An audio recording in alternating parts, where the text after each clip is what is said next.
After learning how to navigate through energy projects by REA, Mr. Tunde applies for one of the tenders put out. He discovers that if he is to develop a successful solar project, he would have to carry out pre-site survey to collect accurate data analysis for the project. He then asks Mr. Greco to enlighten him on this. Welcome to Customer Enumeration for Power Projects. Hey everybody, my name is Jonathan Alege of Greco Academy.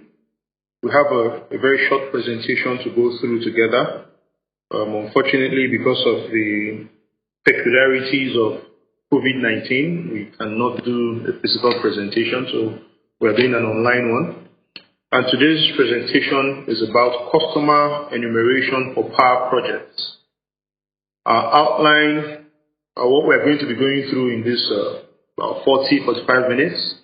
For the next 40-45 minutes, first we look at introduction to enumeration exercise, sources of power generation, power grid, metering and billing technology, customer service, data collection methodology, health and safety on field exercise.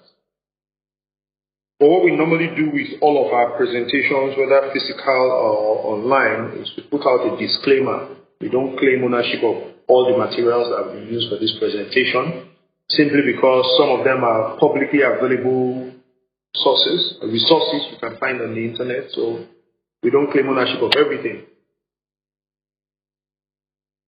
What is customer enumeration exercise? It includes or it involves getting to know your customers, getting to identify patterns with how they use electricity, getting to identify their behavior with regards to their electricity consumption. So a typical customer enumeration power project would involve you using geographical information system. That is, if you are looking at an entire electricity network, so if you could use GIS just to map out that electricity network. It allows you to update and capture all the electrical assets within a network. As well, you could update and capture all the electrical assets within a household, and it allows you to compete with your customers. So basically, you go in there, you know your customers, you meet them, you understand exactly what they need and what they require, or you understand their patterns, how they behave. Why is this important? It helps to improve accuracy in billing, so you don't give people exorbitant bills. It improves the quality of power supply. It allows you to respond promptly to faults. And when you do customer enumeration at times, it also allows you to plan for expansion. Because when you go in there, you realize if the facilities you are using currently are overworked or not. If you need to expand, if you need to scale down, what you need to improve on, which poles you need to change, where you need to change transformers, things like that. As well, it allows you to identify who has a meter, who doesn't have a meter, and how do you then improve access to meters. Then, this is very, very important. Customer enumeration will help you improve service delivery and improve customer relations, because the customers are able to put a face to the person who is the provider. The provider is able to put a face to who the customer is, and there is that establishment of a one-on-one relationship. So these are the important facts why customer enumeration is important. Power generation. Typically, power is graded into two. Some people prefer to use renewable and non-renewable energy. Some prefer to call it conventional or non-conventional. Some prefer to call it renewable and fossil fuels. What's the difference? Renewable energy, any source you can use to generate energy that can be replenished by natural processes. For example, solar energy comes from sun, wind also from the sun. Even though the wind itself does not come from the sun, but everything revolves around the sun.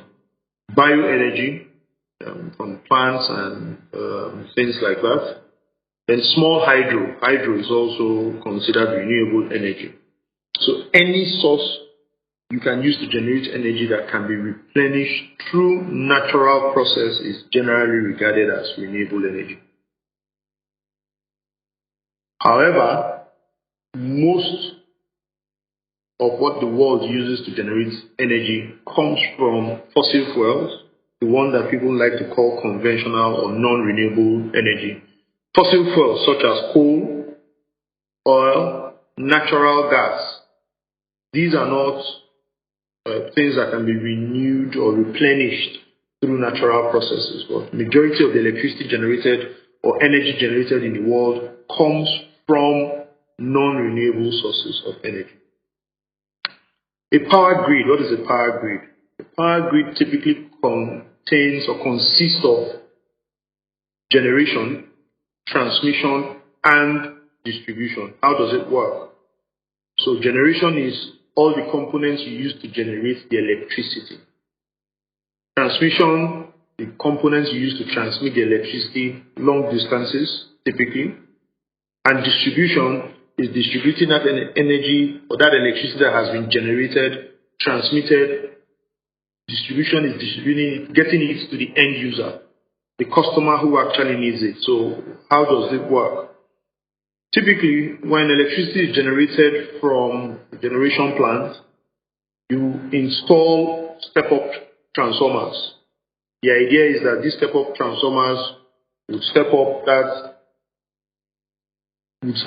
the low voltage so it can be transmitted for long distance. Then you have between the transmission and the distribution end, you have step-down transformers that steps down that high voltage that has been transmitted through the transmission line so it can be used by the household, because it cannot be used as it is coming from the generation plant. So there are three very important components of a power grid. There's generation, there's transmission, and distribution.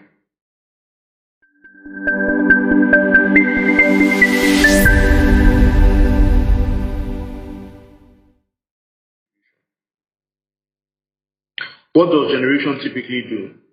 So generation is every component, every equipment, all your facilities that you use to generate electricity. So you can generate electricity either from renewable sources or non-renewable sources: coal, natural gas, biomass, wind, solar, hydro. And the generation of this electricity ranges from kilowatts to megawatts and to gigawatts. So it could be a small plant that just generates in kilowatts. It could be a big plant that generates in megawatts, or it could be a really, really big plant that generates in gigawatts. The transmission bit is all the components you use to transmit bulk electricity from the generation plant to areas where the customers reside. We normally call them demand centers, where you have the customers residing. So the idea is you use step-up transformers connected to the generation plant to transform high current, low voltage electricity. Key point here is high current, low voltage electricity transmitted or transported long distance.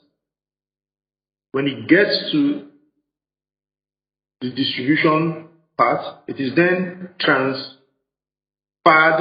into a step-down transformer that then turns that same high current to low current, high voltage electricity. So the distribution component is everything you put in place.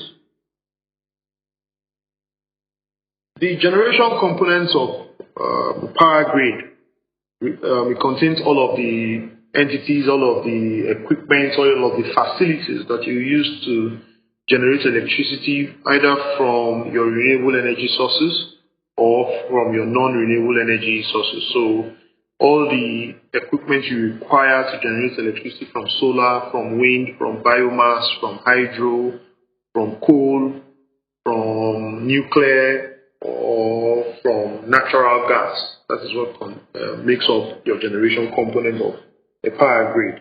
And typically electricity is generated either in kilowatts, megawatts, or in gigawatts. The transmission component of a power grid as well is all of the facilities you need in place to transport electricity from the generation plant to your demand centers. What is a demand center? A demand center is where you have the customers, the end users, where they are located. That's your demand center. So typically you put up step-up transformers that are connected to the generation plant. The idea is that the step-up transformers will transform high current, low voltage electricity that is coming from the generation plant into low current, high voltage electricity. So it is easier for you to transmit that electricity long distances. That's the important thing. For you to transform high current, low voltage electricity coming from the generation plant to low current, high voltage electricity and getting it to your end users. The distribution part is meant to deliver power or meant to deliver the electricity to the end user, be that end user an industrial user, a residential user, or a commercial user residing in that demand center. So you set up substations or step-down transformers. You connect those step-down transformers to your transmission lines. The idea is that these substations or these step-down transformers will transform or convert that low current, high voltage electricity coming from the transmission lines in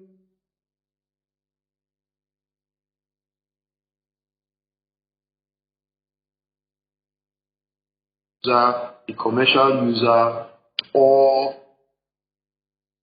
your industrial user. Metering technology. What is a meter? A meter is that device you put in place to measure the amount of electricity a customer consumes at a particular given time. Or it's that device that is put in place to measure the amount of electricity that is supplied to a customer at a given time. There are different types of meters. You have the hybrid meters, you have the electromechanical meters, there are static electronic meters, you have the demand meters, there are multiple tariff meters, you have prepaid meters. This is the one that is very common in Nigeria. Then you have the automatic meter reading and remote meter reading. But the one that most Nigerians are used to or we use a lot in Nigeria are your prepaid meters. So for you to get an electricity bill, typically in Nigeria, you would either be billed based on your location, your tariff class, your tariff rate, or the actual amount of energy that you consume. And something that we didn't add in this presentation is there's estimated billing still going on in Nigeria.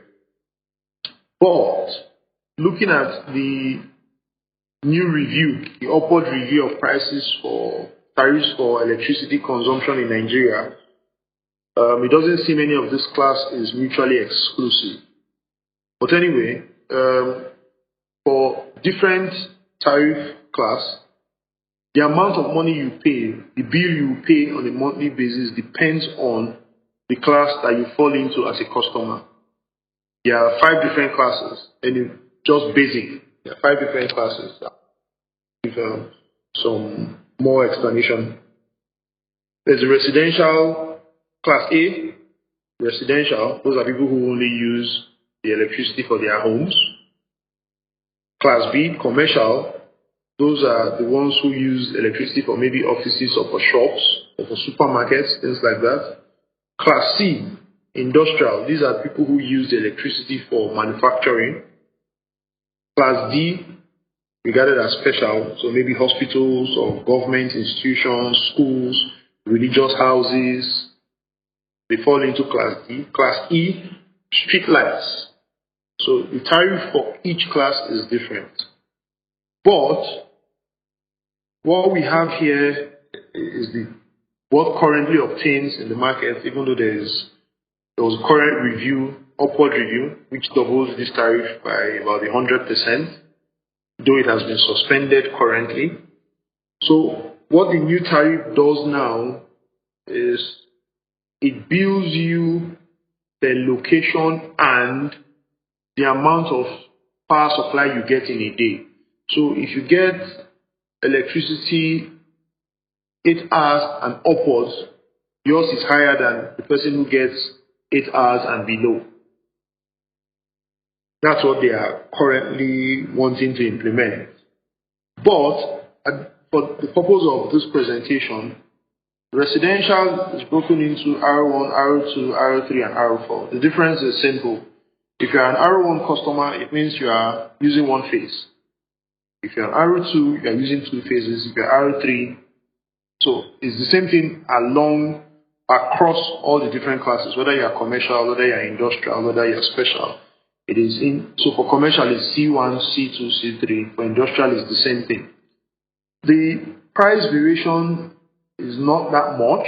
When you settle down to look at the table we have here, the price variation is not that much. But the important thing is to note that if you are using 3 phases, your electricity bill is higher than that person who is using 2.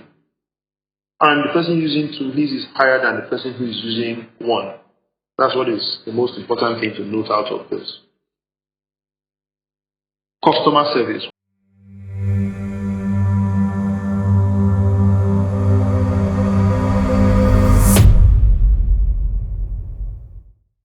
Hello, are you looking to provide better service to your customers? Well, if you are, this is the place for you. Did you know that customers make your business?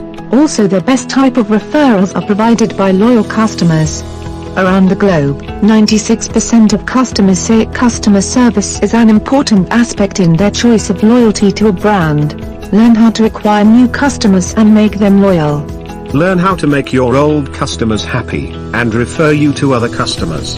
Let's show you how you can provide quality service to your customers. Greco Academy will be conducting classes to show you how you can improve your customer service platform. For a fee of 25,000 Naira, you can improve the service your customers receive. To register, visit edu.grecopower.com.ng. Customer service. What is customer service? How best you approach your customers to ensure that they are satisfied and you have delivered on what you promised to deliver and you've done it the right way.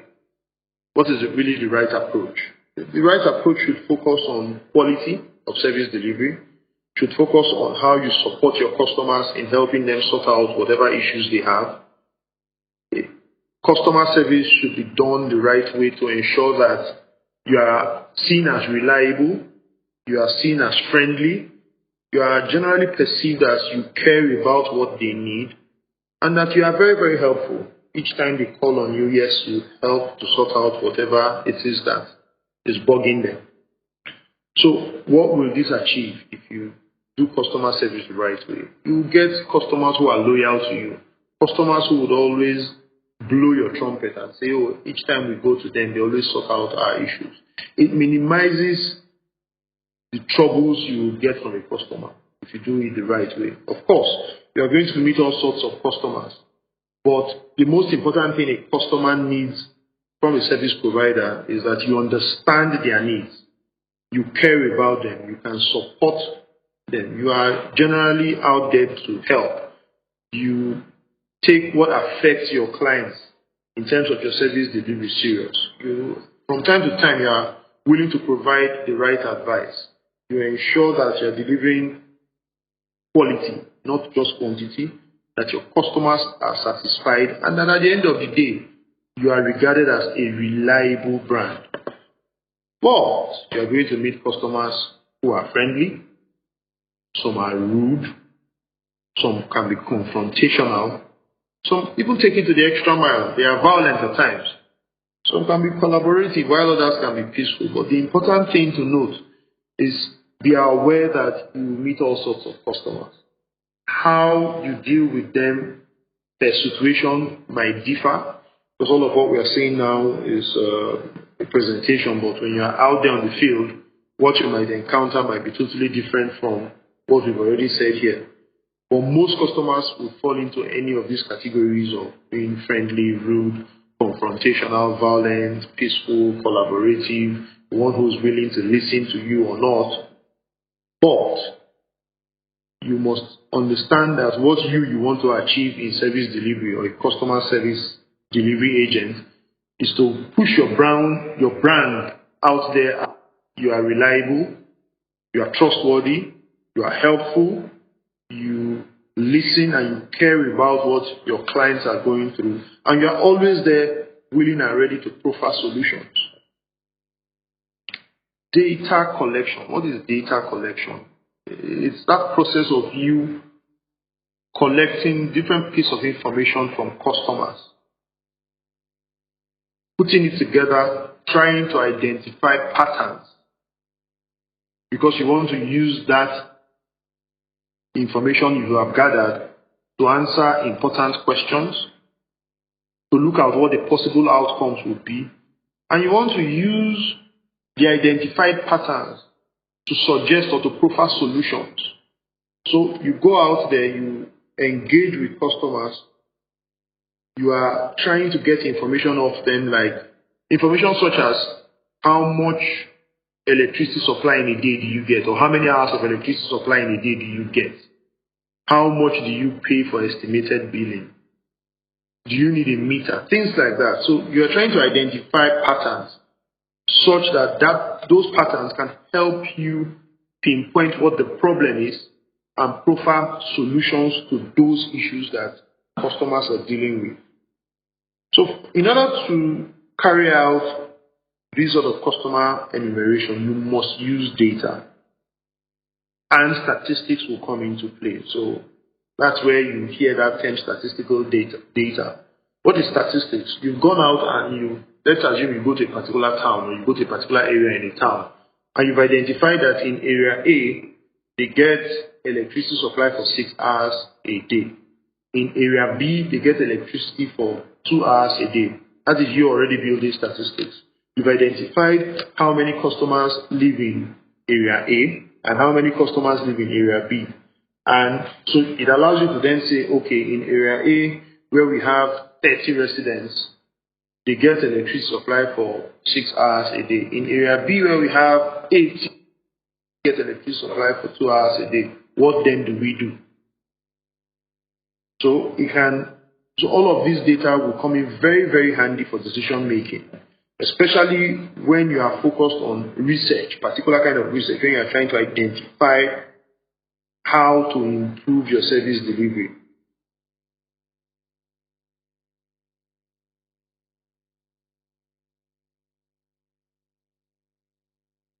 There are different tools which you can use to collect data. One, you could go to a community, meet with the community people and do community survey, where you probably give them questionnaires to fill, and you then use those questionnaires to identify the patterns and identify what the issues are.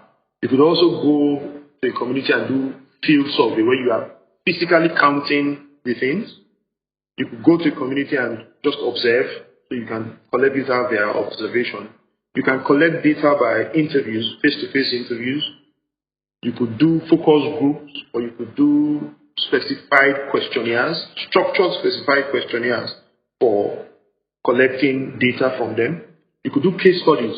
Look at what has happened in community A. Can it be replicated in community B, or should it be tailor-made to community B? You can also look at historical approach. Since 1960 till date, how much has the national grid developed? Is the national grid, or has the national grid just been developing to a particular part of the country or not? You could use that approach to identify patterns and to proffer solutions as well.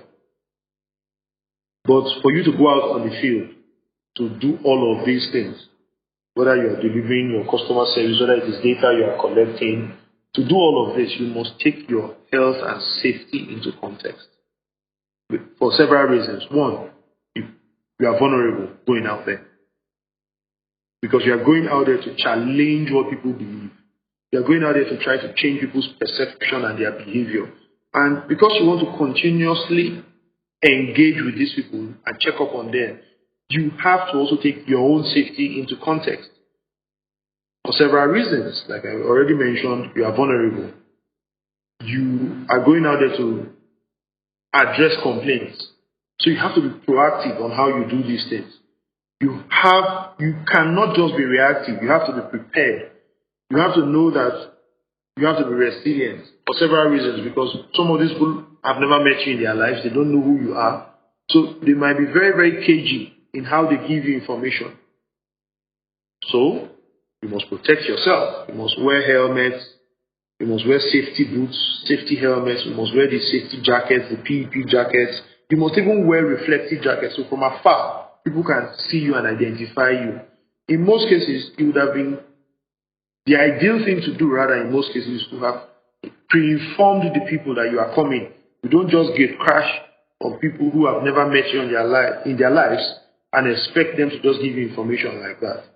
But when they see how you are dressed with proper PEP gear, it's easier for them to relate with you, knowing fully well that you don't look like a criminal, you don't look like someone who's coming to harm them, but knowing that you have also taken into context your own health, your own safety, considering you are dealing with electricity here. Electricity is very, very volatile, so one has to be very, very careful how you handle these things going out on the field. So we've come to the end of our very, very short presentation. Unfortunately, it's not a face-to-face. This would have been the time for us to ask questions. But don't worry, we have you covered. It's Greco Academy. You can always reach us. We have a physical address in Abuja. It's Block 1, Drive 5, Second Gate, Prince and Princess Estate, Kaura District, Abuja FCT. Or you can go to our website, grecopower.com.ng. Send us an email, info@grecopower.com. Or you could even call us, 080-90-20-7682. For people who are calling out of Nigeria, you add the +234 8090207682.